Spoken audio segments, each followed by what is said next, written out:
Welcome to Shamanix. Do you all know what you have let yourselves in for? Do you have any idea? Good. Whatever it is that you might have imagined, it is likely to be something different. If you already know things about shamanism, it is likely to be something different. Because this is up to date, it's modern, it draws on all kinds of ancient traditions, but it draws on NLP, on energy work, on Huna, on just all kinds of different things. And it's updated them and synthesized them together in a format where you don't need any tools, you don't need any special equipment, you don't need to trek off into the jungle, although sometimes these things are nice to do. You can use these things anywhere, anytime, and get very powerful and amazing results. How many of you have done NLP?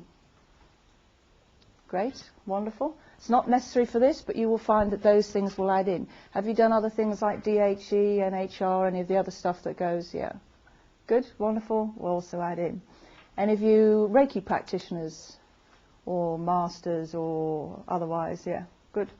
Also add in, because there's a strong theme of energy work throughout. However, it is not necessary to have done any of these things to come and do this course. If you have done these other things, another thing, how about Silver Method?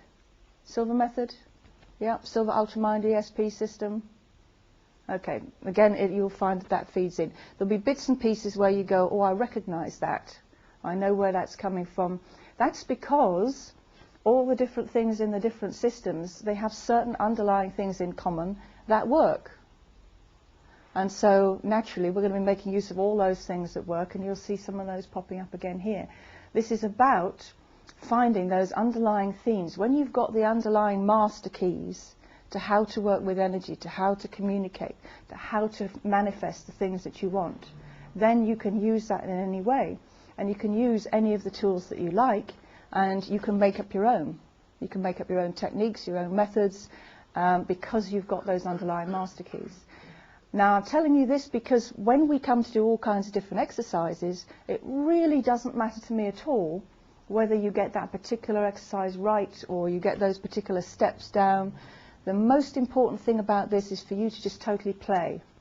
Just absolutely play, experiment, find out. With lots of exercises, I'm going to say, would you like to try it like this first and then try it like this, and then tell me, does this method work better for you, or does this method work better, and then maybe there's a third method. There's lots and lots of ways of getting to the same result. So you don't need to be good at visualization. Anybody here say they can't make pictures? Okay, there's one or two. Can't make pictures, can't visualize clearly. Okay, we usually get a few more than that. Doesn't matter. Any of you have problems hearing internal dialogue or imagining voices in your head? No? Most people, yeah, most people have the other problem, which is actually to shut up the voices in the head and achieve calm and quiet. So that's fine. So you can imagine different things. So we talked about visual, seeing images in your head, not necessary, nice option. Auditory, kinesthetic. Anybody have problems feeling different sensations or emotions? If you do, I'm happy to come and help you experience some. The good news is you will probably find it extra easy to relax into a trance-like state.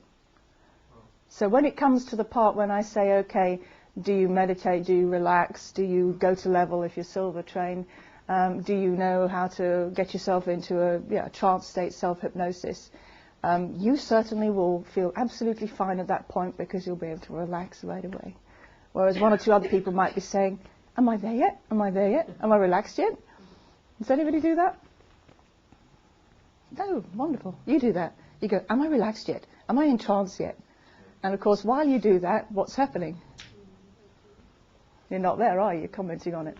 So the internal dialogue switch that you might have inside somewhere, if you'd like to locate that now, your internal dialogue switch, the unhelpful chatter that goes, oh, I don't think I'm likely to be able to do this, or the one that says, oh, am I there? Can you locate that switch now, somewhere in your mind, and switch it off or turn it down?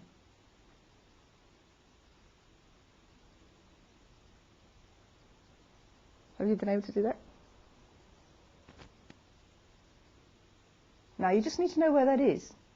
because it's fine to now start, can it go quiet? You know, it's so quiet, it's gone. So you can even hear the background chatter when it's just happening in people's heads. And when they switch it off or turn it down, it actually goes quiet. Amazing things.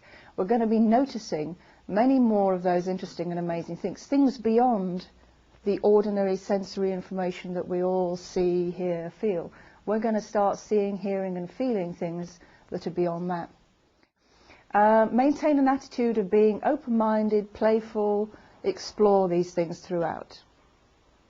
Nobody's asking you to believe anything any sooner than it takes you to test it out in ways that I'm going to show you and prove it to yourself. Until then, you just explore and play with it and have an open mind. By the end of this weekend, you will all notice loads more. You will all be getting results. You will all have noticed a big improvement in things that you can do. And that just continues and escalates on and on and on as much as you carry on using it. Every course that I've been to, or assisted on, or, you know, over years and years, lots of different things, I've noticed that there are some people that have a great experience, wonderful, come away on a high, and then never bother. They put the manual away, they forget all about it, and that's it. So they've had a great experience. There's certain things that stick with them. Some things go in on an unconscious level. Some things make a lot of sense, so you remember them and you use them. But a vast amount of that they lose, or they don't practice it, so they don't get any better. Then I've noticed the people that go away and use it and practice it. We teach NLP practitioner and master practitioner courses here in York, and we run a local practice group, so I get to see people come back. And there are some people who come all the time, and they practice their skills. And those are the people that I see getting fantastic and amazing results. Or maybe they don't go to the practice group, but they're using their skills. And I get to hear and to see how those people are doing amazing and phenomenal things. What we will go on to do is that we will deliberately send out certain emotions, get yourself into a certain state of mind, and notice how that affects the other person. One of the things that we're going to go on to do is that you will actually be able to make a package of energy or an energy ball, or get together certain feelings and states and deliberately project them to the other person even when they are turned away from you, and they will notice a reaction. They will notice and they will respond, and you'll see that response, and they will be able to report something back.